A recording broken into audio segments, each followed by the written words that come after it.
ಅವರ ಅವ್ರು ನೋಡುವಂತಹ ಕತೆ ರೀತಿ ತುಂಬಾ ವಿಭಿನ್ನವಾಗಿರುತ್ತೆ. ಸೊ ಅವ್ರು ಕಾಲ್ ಮಾಡಿ ತುಂಬಾ ಎಕ್ಸೈಟ್ ಆಗಿ ಹೇಳಿದ್ರು, ಇಲ್ಲ ಈ ಕತೆ ನನಗೆ ತುಂಬಾ ಇಷ್ಟ ಆಯ್ತು, ನೀವು ಒಂದ್ಸತಿ ಕತೆ ಕೇಳು ಅಂತ. ಅದನ್ನೇ ಹಾಗೆ ಸಜೆಸ್ಟ್ ಮಾಡಿ ನನಗೆ ಕತೆ ಕೇಳಿದಾಗ ನನಗೆ ಫಸ್ಟ್ ಇಂದ ಲಾಸ್ಟ್ ತನಕನೂ ತುಂಬಾ ಕೃಪಿಣಿ ಅಂತ ಅನಿಸ್ತು. ಇವತ್ತು ನಮ್ಮ ಡೈರೆಕ್ಟರ್ ಸ್ಟೇಜ್ ಮೇಲೆ ಮಾತಾಡಲಿಲ್ಲ ಅಷ್ಟು, ಬಟ್ ಡೆಫಿನೆಟ್ಲಿ ಸಿನಿಮಾ ರಿಲೀಸ್ ಆದಾಗ ಅವ್ರ ಕೆಲಸ ಸಿನಿಮಾದ ಮೂಲಕ ಖಂಡಿತ ತುಂಬಾ ದೊಡ್ಡ ಸದ್ದು ಮಾಡುತ್ತೆ ಅನ್ನೋ ಒಂದು ನಂಬಿಕೆ ನನಗಿದೆ. ಆ್ಯಂಡ್ ನಮ್ಮ ಮ್ಯೂಸಿಕ್ ಡೈರೆಕ್ಟರ್ ನಕುಲ್ ಅಭ್ಯಂಕರ್ ಅವರು ಆಲ್ರೆಡಿ ಲವ್ ಮಾಕ್ಟೇಲ್ ಅಲ್ಲಿ ತುಂಬಾ ಒಳ್ಳೆ ಮ್ಯೂಸಿಕ್ ಕೊಟ್ಟಿದ್ದಾರೆ. ಆ್ಯಂಡ್ ನಮ್ಮ ಸಿನಿಮಾಗೂ ಅದೇ ಇಮೋಷನಲ್ ಮ್ಯೂಸಿಕ್ ತುಂಬಾ ಕನೆಕ್ಟ್ ಆಗುತ್ತೆ. ತುಂಬಾ ಜನಕ್ಕೆ ಯೂಶಲಿ ನನ್ನ ಫಾದರ್ ಮಾಡಿದಾಗ ನೀವು ಮೊದಲ ಏನ್ ಮಾಡ್ತಾ ಇದ್ದೀರಾ, ಯಾವ ಕ್ಯಾರೆಕ್ಟರ್ ಮಾಡ್ತಾ ಇದ್ದೀರಾ, ಹೇಗಿದೆ ಪಾತ್ರ ಅಂತೆಲ್ಲ ಅಂತ ಇದ್ರು. ನಾನು ತುಂಬಾ ಹೆಮ್ಮೆಯಿಂದ ತುಂಬಾ ಇಷ್ಟಪಟ್ಟು ಮಾಡುವಂತಹ ಪಾತ್ರ ಇದು. ಆ್ಯಂಡ್ ಡೆಫಿನೆಟ್ಲಿ ಈ ವರ್ಷ ಇದು ಒಂದು ಒಳ್ಳೆ ಸ್ಟಾರ್ಟ್ ಆಗಲಿ. ಆ್ಯಂಡ್ ಈ ಸಿನಿಮಾಯಿಂದ ನಾನು ಹಂಗೆ ಹಲ್ಕಾಡೋರು ಕೂಡ ಮಾಡ್ತಾ ಇದ್ದೀವಿ. ನಮ್ಮ ನಿರ್ಮಾಪಕರು ಇಲ್ಲಿದ್ದಾರೆ, ಎಲ್ರಿಗೂ ಥ್ಯಾಂಕ್ಸ್. ತುಂಬಾ ನಿರ್ಮಾಪಕರುಗಳು ಬಂದಿದ್ದಾರೆ. ಆ್ಯಂಡ್ ಐ ಥಿಂಕ್ ಅದು ಆರ್ ಚಂದ್ರು ಸರ್ ಅವರ ಸ್ಟ್ರೆಂತ್. ಸೊ ಎಲ್ಲರೂ ದಯವಿಟ್ಟು ಈ ಸಿನಿಮಾನ ಥಿಯೇಟ್ರಲ್ಲಿ ನೋಡಿ. ಇದು ಒಂದು ಒಳ್ಳೆ ಸ್ಟಾರ್ಟ್ ಆಗಲಿ. ಒಂದು ಇಯರ್ ಎಂಡಲ್ಲಿ ಸರ್ ಒಂದು ಇವೆಂಟ್ ಮಾಡಿ ಮುಗಿಸ್ತಾ ಇದ್ದಾರೆ. ಹಾಗೂ ನ್ಯೂ ಇಯರ್ಗೆ ಇದೊಂದು ಒಳ್ಳೆ ಸ್ಟಾರ್ಟ್ ಆಗಲಿ.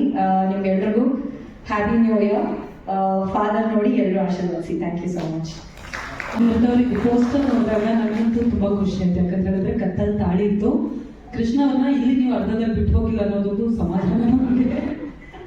ನಿಮ್ಮ ಪಾತ್ರದ ಬಗ್ಗೆ ಆದಷ್ಟು ಬ್ರೇಕ್ ಮಾಡಕ್ಕೆ ಟ್ರೈ ಮಾಡ್ತಾ ಇದ್ದೀನಿ. ಅದೆಲ್ಲ ಇಲ್ಲ, ಇದ್ರ ಬಿಟ್ಟು ಹೋಗೋದ ಫೈನಲ್ ಅನ್ಕೊಂಡಿದ್ದೀನಿ. ನನಗೆ ಚಂದ್ರ ಸರ್ ಫೋನ್ ಮಾಡಿ ಈಗ ಒಂದು 5 ನಿಮಿಷ ಸಿಗ್ಬೋದು ಬ್ರದರ್ ಅಂತ ಫೋನ್ ಮಾಡಿದ್ರು. ಒಂದು ಸ್ಕ್ರಿಪ್ಟ್ ಹೇಳ್ಬೇಕು ಅಂತ. ನಾನೇನು ಅನ್ಕೊಂಡಿದ್ದೆ ಅಂದರೆ ಅಬ್ಸರ್ವ್ ಮಾಡಿದ್ರು, ಮೋಸ್ಟ್ಲಿ ಅದೊಂದು ಆ್ಯಕ್ಷನ್ ಸಿನಿಮಾ ತೊಗೊಂಡ್ಬರ್ತೀನಿ ಅನ್ಕೊಂಡಿದ್ದೆ. ಆಮೇಲೆ ಬಂದು ರಾಜಮೋಹನ್ ಅವರೊಂದು ಇದನ್ನು ರೇಟ್ ಮಾಡಿದ್ರು. ನಾನು ನನ್ನ ಇಬ್ಬರು ಫೋನ್ ಕೇಳಿದ್ವಿ. ಭಾಳ ಅಪರೂಪ ಆ ಥರದ ಒಂದು ಕಥೆಗಳನ್ನ, ಅಂದರೆ ಫಸ್ಟ್ ಟೈಮೇ ಕೇಳಿದ ತಕ್ಷಣ ಒಂದು ವಾವ್ ಅನ್ಸೋದು. ಸೊ ನನಗೆ ಅದು ಕೌಶಲ್ಯ ಸುಪ್ರಚಾರ ಮಾಡೋದು ಅನಿಸಿತ್ತು. ಅಂದರೆ ಕತೆ ಕೇಳ್ತೀನಿ, ವಾವ್ ಇದೇನೊಂದು ಆಗುತ್ತೆ ಅಂತ. ಸೊ ಅದಾದಮೇಲೆ ಕೇಳಿದ್ದು ಫಾದರ್. ಸೊ ಅಲ್ಲಿ ಫಿಕ್ಸ್ ಆಗ್ಬಿಟ್ಟಿದ್ವಿ ಇದು. ಅಂದರೆ ಇದು ತುಂಬ ಚೆನ್ನಾಗಿದೆ. ಎಲ್ಲ ಹೇಳ್ತಾ ಇದ್ದಾರೆ ಎಮೋಷನ್ನು, ಅದು ಇದು ತಂದೆ ಮಗನ ಎಮೋಷನ್ ಅದು ಇದು ಅಂತಲ್ಲ. ಬಟ್ ಎಮೋಷನ್ ಇದೆ, ಬಟ್ ಅದಕ್ಕೂ ಮೀರಿದಂಥ ಒಂದಷ್ಟು ಅಂಶಗಳು ಕ್ಲೈಮ್ಯಾಕ್ಸಲ್ಲಿ ಒಂದಷ್ಟು ಇವೆಂಟ್ಸ್ಗಳಿದೆ. ಅದು ತುಂಬ ಅದು ಕತೆ ಕೇಳೋವಾಗ ನನಗೆ ಒಂದು ಜರ್ ಕೊಡ್ದಿತ್ತು. ಅಯ್ಯೋ ಹೆಂಗೆ ಇದನ್ನು ನಾನು ಮಾಡ್ಬೋದಾದ್ರೆ ನಾನು ಅದನ್ನು ನನಗೆ ಭಯ ಆಗೋಗಿತ್ತು. ನನ್ನ ನನಗೆ ಯಾಕೋ ಒಂಥರ ಆಗ್ತಿದೆ, ಬೇಕಾ ಇಲ್ಲ ತುಂಬ ಚೆನ್ನಾಗಿ ಮಾಡಲೇಬೇಕು ಅಂತ. ಅಂದರೆ ಕ್ಲೈಮ್ಯಾಕ್ಸ್ ಆ ಥರದ ಸಿನಿಮಾ ನೋಡೋದಾಗ ಗೊತ್ತಾಗುತ್ತೆ. ಸೊ ಒಂದು ವಿಭಿನ್ನವಾದ, ಅಂದರೆ ಎಲ್ಲೂ ಈ ಥರದೊಂದು ಸಬ್ಜೆಕ್ಟ್ ಅಂದರೆ ತಂದೆ ಮಗನದು ಕಥೆಗಳು ಬಂದಿದೆ, ಅಥವಾ ತನ್ನ ಮಗನದು ತಾಯಿ ಮಗನ ಬಂದಿದೆ, ಈ ಥರದ್ದೆಲ್ಲ ಕಥೆಗಳು ಬಂದಿದೆ.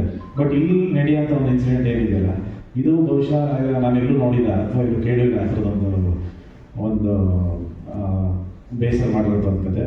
ರಾಜಮೋಹನ್ ಅವ್ರಿಗೆ ಥ್ಯಾಂಕ್ಸ್ ಹೇಳ್ತೀನಿ. ಇಂಥವ್ರು ಅದು ನನಗೆ ಎಸ್ಪೆಷಲಿ ಒಂದು ಒಳ್ಳೊಳ್ಳೆ ಫ್ಯಾಮಿಲಿ ಸಿನಿಮಾ ಮಾಡಬೇಕು, ಒಂದು ಸೆಲೆಬ್ರಿಟಿ ಸಿನಿಮಾಗಳು ಮಾಡಬೇಕು.